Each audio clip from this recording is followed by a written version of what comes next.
অসহায় ফিল হচ্ছে এবং ডেফিনেটলি অনিরাপদ ফিল হচ্ছে। শোরুম উদ্বোধন বলেন বা কোনো পাবলিকলি এঙ্গেজমেন্ট বলেন, সেটা তো আমার কাজ। আমাকে তো এত বছরে কেউ বাধা দেয়নি, তাহলে এখন কেন বাধা আসবে? আমরা যেভাবে স্বাধীনভাবে কাজটা করতে চাই, নিজেদের কাজটা, সেখানে বাধা হয়ে দাঁড়াবে খুব স্বল্প সংখ্যক লোকজন এবং তাদেরকে আমরা ভয় পাবো, পিছপা হব, আমাদের সৃজনশীল কাজে বাধা আসবে। সেটা কোনোভাবেই আসলে আমি অন্তত মেনে নিতে পারি না। যখন কথা বললাম তখনই নানা ধরনের আসলে আমাকে হেনস্থা করা হলো।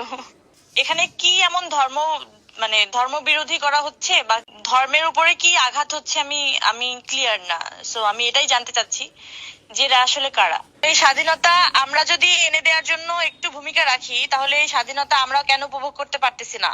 এই স্বাধীনতা আসলে কারা উপভোগ করতেছে? এই কারাটা কারা?